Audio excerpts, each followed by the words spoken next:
Out on the lonely plains of Montana, a quiet rancher discovers a wounded tribal leader left to die. One act of kindness will soon bring a surprise he never expected. Before we begin, don't forget to like, share, and subscribe, and tell us where you're watching from. Now, let's get started. The sun was slowly sinking behind the wide hills of Montana, painting the sky with deep shades of orange and purple. Daniel Harper rode slowly across the open fields of his ranch, guiding his horse along the familiar trail that followed the wooden fences. Life on the frontier was quiet and often lonely, but Daniel had grown used to it. For years, he had worked this land alone, raising cattle, repairing barns, and surviving the harsh seasons of the American West. Daniel was a man of simple habits and strong character. He had moved west nearly 10 years earlier, hoping to escape the crowded towns and build a peaceful life with his own hands. The land had not been easy on him. Winters were brutal, storms destroyed fences, and wolves sometimes hunted his cattle. Yet Daniel stayed. The wide sky and endless land gave him a sense of freedom he had never known before. That evening felt no different from many others. Daniel had spent most of the day fixing a broken water trough and checking on the cattle near the northern pasture. His body was tired, and he was ready to return to the ranch house before darkness settled across the plains. The quiet wind moved through the tall grass, and the distant mountains looked like dark shadows against the fading sky. As Daniel guided his horse toward a narrow rocky path near the edge of his land, something unusual caught his eye. At first, he thought it was a fallen branch or a bundle of cloth lying near the trail. But as his horse stepped closer, Daniel noticed a faint movement. His heart tightened with caution. Out here, trouble could appear in many forms. He slowly climbed down from his horse and walked closer, his boots crunching softly against the dry dirt and stones. What he saw made him freeze for a moment. A man was lying on the ground, badly injured and covered in dust and blood. His clothing and long braided hair showed clearly that he was a native tribal warrior. Daniel looked around the empty land quickly. Encounters between settlers and tribes were often tense and sometimes dangerous. Helping the wrong person could cause serious problems. But the man on the ground looked barely alive. One of his shoulders was bleeding heavily, and his breathing was weak and uneven. For a moment, Daniel stood still, wrestling with his thoughts. Part of him knew he should ride away and avoid becoming involved in a situation he did not understand. The frontier had taught him to be cautious. But another part of him could not ignore the simple truth in front of him. A wounded man needed help. Daniel knelt beside the stranger and carefully checked his wounds. The man's skin was pale from blood loss, and his body trembled slightly. When Daniel touched his shoulder, the man opened his eyes for a brief moment.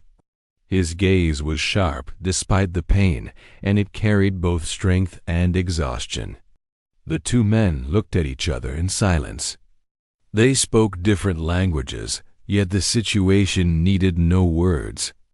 Daniel raised his hand slightly to show he meant no harm.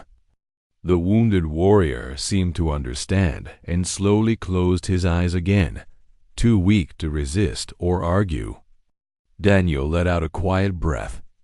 "All right," he muttered to himself. "Looks like you're coming with me." Lifting the injured man was not easy. The warrior was tall and strong, and Daniel had to work carefully to avoid making the wounds worse. With effort and patience, he managed to place the man across his horse. Then he mounted behind him, holding the injured body steady as the horse began the slow ride back toward the ranch house. The sky had grown darker by the time Daniel reached the small wooden cabin that stood near the center of his ranch. A lantern glowed faintly beside the door, lighting the quiet yard.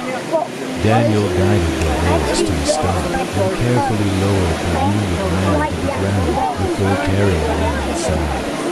The cabin was simple but warm. A wooden table stood near the window, and a small fireplace crackled gently in the corner. Daniel placed the man on his own bed and quickly gathered the few medical supplies he kept for emergencies.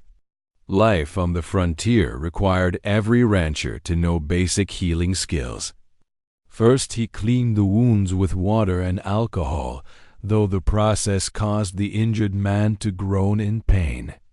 A deep cut across the shoulder looked like it had been made by a blade or sharp weapon.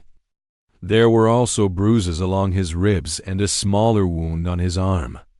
Daniel worked carefully and patiently. He stitched the worst cut as best as he could and wrapped the shoulder with clean cloth. Though he was not a doctor, he had learned enough from years of ranch life to keep a man alive through the night. Hours passed quietly. Outside, the wind grew stronger as darkness covered the plains. Daniel heated some broth over the fire and tried to help the injured warrior drink a little. The man was barely conscious but managed to swallow a few sips. For the first time since bringing him home, Daniel studied the stranger more closely. The warrior's face carried the strong features of a tribal leader's sharp eyes, calm expression, and small markings painted faintly across his cheek. Even in weakness, there was dignity in his presence. Daniel leaned back in his chair, tired but thoughtful. "Whoever you are," he said quietly, "you sure picked a rough place to collapse." The night stretched slowly across the ranch. Several times Daniel woke from light sleep to check the man's breathing and change the bandages. Each time he feared the wounds might be too severe, but the warrior continued to breathe steadily. Near dawn, the injured man finally opened his eyes fully.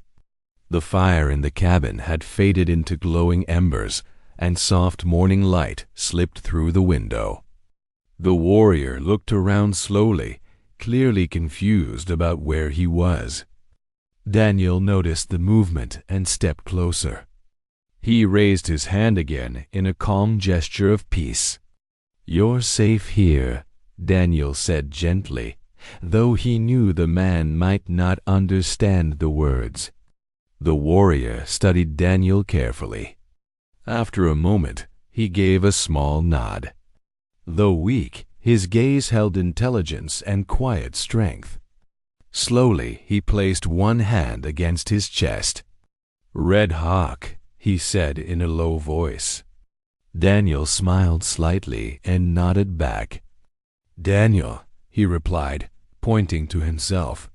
For several minutes, the two men sat in silence, communicating through simple gestures and expressions.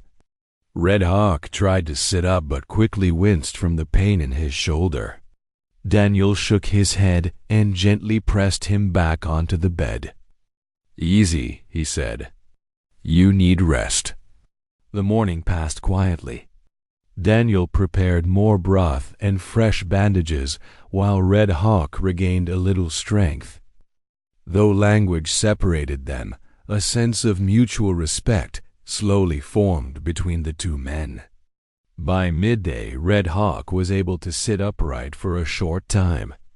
His eyes often drifted toward the open plains visible through the cabin window, as if thinking about something far beyond the ranch. Daniel wondered what had happened to him, who had attacked him, and why he had been left alone on the trail. But those answers remained a mystery. Late in the afternoon, Daniel stepped outside to gather water from the well. When he returned a few minutes later, he noticed the cabin door standing slightly open. Inside, the bed was empty. Red Hawk was gone. Daniel walked outside quickly and looked across the fields. In the distance, a single figure moved slowly toward the hills, disappearing into the tall grass and fading light of the western plains. Daniel stood there quietly for a moment. He had expected something like this. A man like Red Hawk belonged to the land beyond the ranch fences. With a small sigh, Daniel returned to his work, believing the strange encounter had come to its natural end. But he had no idea that by the next day, his quiet ranch life would change forever. Behind him walked 5 native women, each carrying small bundles and looking around curiously at the ranch. Daniel felt a mix of awe and uncertainty. He had saved Red Hawk's life, but he had never imagined such a response. The women's presence carried a silent weight of tradition and honor. Daniel took a deep breath, trying to show respect while keeping his instincts alert in this unfamiliar situation. Red Hawk stopped a few feet away and nodded toward Daniel, his eyes steady. A translator stepped forward, speaking in measured tones that Daniel slowly understood. The tribe had chosen to honor him for saving their leader, he explained. Among their customs, acts of courage and mercy were rewarded in ways that cemented long-lasting bonds. The 5 women were part of this gesture, offering their skills, labor, and friendship to Daniel. It was a practice Daniel had never encountered in his frontier life. His heart raced as he realized the gravity of what was happening before him. A gift intertwined with culture, respect, an obligation. Daniel stepped closer, shaking hands with Red Hawk, feeling the rough strength of a man forged by survival in the harsh Montana landscape. The women quietly took small steps forward, looking to Daniel for guidance. Though he wanted to speak, words failed him. Red Hawk gestured toward the ranch and the surrounding land, signaling that these women were meant to assist him in caring for the property, tending livestock, and maintaining the household. Daniel slowly nodded, understanding that this was more than a simple gift. It was a trust placed in him by the tribe, a responsibility that carried honor and expectation alike. The women began settling near the barn, unpacking small bundles of clothing, tools, and blankets. Their movements were graceful, efficient, and quiet, showing years of skill and experience. Daniel watched as one of the women approached the corral, examining the horses and gently coaxing them to stay calm.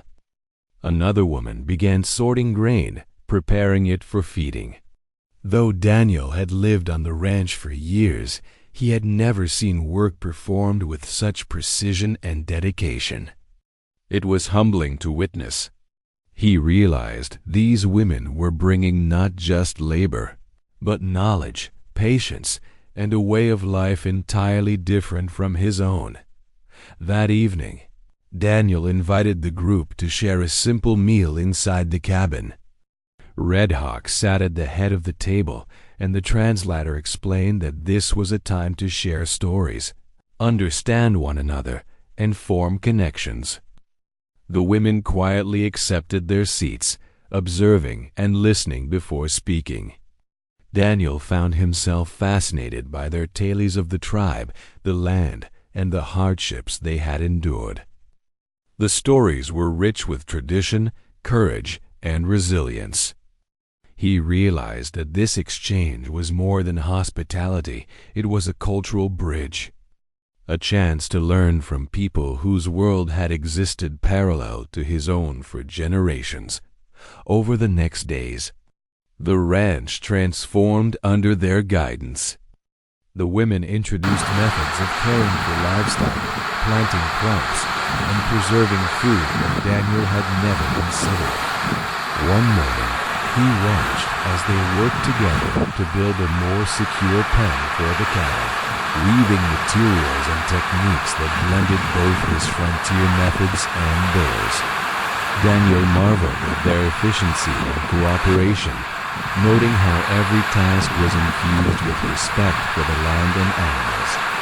The ranch began to feel alive in a new way, vibrant with shared purpose and connection, the fruits of an unexpected friendship taking root. Daniel's nights became quieter, though his thoughts often raced.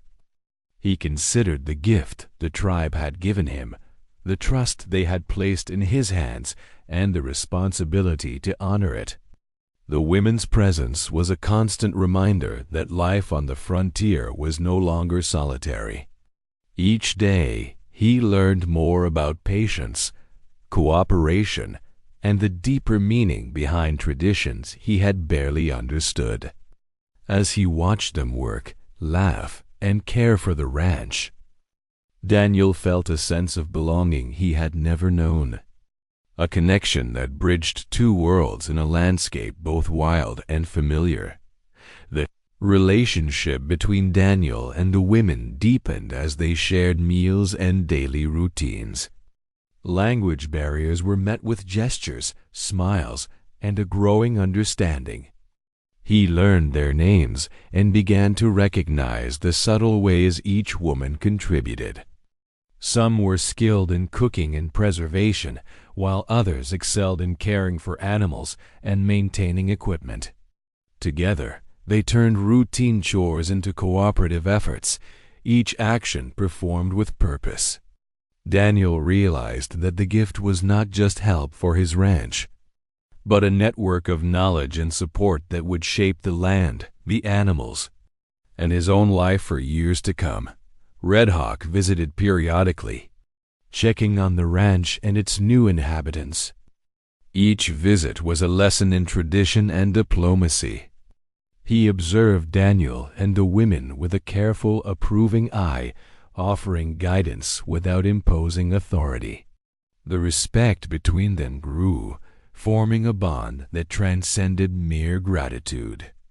Daniel began to understand the depth of the tribe's culture, the significance of honor and reciprocity. He found himself not just managing a ranch, but becoming part of a larger story, one that blended survival, trust, and the quiet strength of community into a new chapter of his life. The women introduced Daniel to traditional crafts and practices. They taught him how to weave blankets, preserve meat using smoke and natural herbs, and track wild animals. Each lesson was carefully explained, accompanied by stories of their ancestors and the wisdom passed down through generations. Daniel eagerly absorbed these teachings, amazed at the ingenuity and foresight embedded in every technique. By participating in their work, he felt a growing connection to the land and the tribe. What began as a simple act of rescue had become an education, a transformation of his understanding of life, labor, and respect in the untamed American West as the seasons changed. The ranch flourished under their combined care. Crops grew more abundant, the livestock thrived, and the land seemed healthier than Daniel had ever seen. The women's methods had blended seamlessly with his own, creating a balance of efficiency and sustainability. Daniel noticed subtle changes in himself as well: patience, resilience, and a deeper appreciation for the rhythms of life on the land. He realized that the gift he had received was far greater than labor or assistance. It was a new way of living, grounded in tradition, mutual respect, and shared purpose. Daniel also found moments of quiet reflection with each woman individually. They shared personal stories, laughter, and struggles, revealing strength and vulnerability alike. Through these interactions, he began to understand the profound impact of his actions on their lives. Saving Red Hawk had set in motion a ripple effect, intertwining destinies in ways he had never imagined. Daniel's solitary existence had transformed into a network of trust, knowledge, and connection, and he felt the weight and beauty of responsibility that came with it.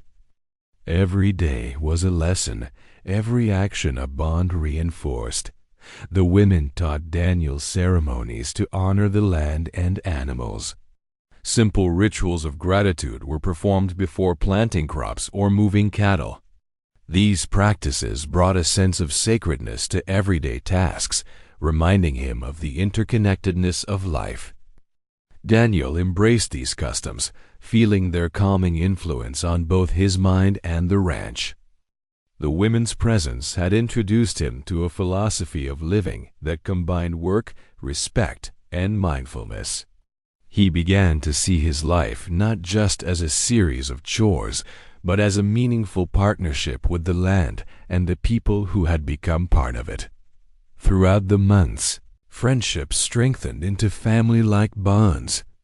Daniel found comfort in shared meals, communal labor, and the laughter that filled the cabin at night. The women's guidance had transformed the ranch into a thriving community rather than just a working farm. Daniel observed how the tribe's values of honor, reciprocity, and collective responsibility shaped daily life. He began to adopt these principles fully, realizing that survival in the West was not just about physical endurance, but about connection, respect, and shared effort. The gift of 5 women had become a gift of wisdom, unity, and growth. Winter brought new challenges, testing the resilience of Daniel and the women. Harsh snowstorms and freezing nights required ingenuity and cooperation. They built reinforced shelters, preserved extra food, and kept the livestock safe through teamwork.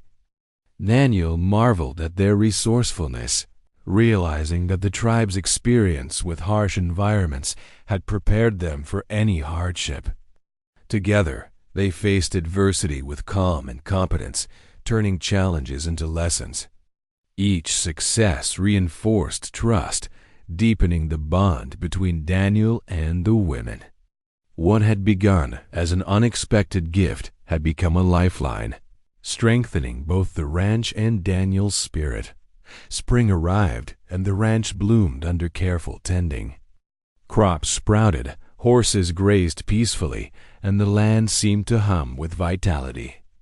Daniel felt a profound sense of gratitude for Red Hawk and the tribe, whose actions had forever changed his life.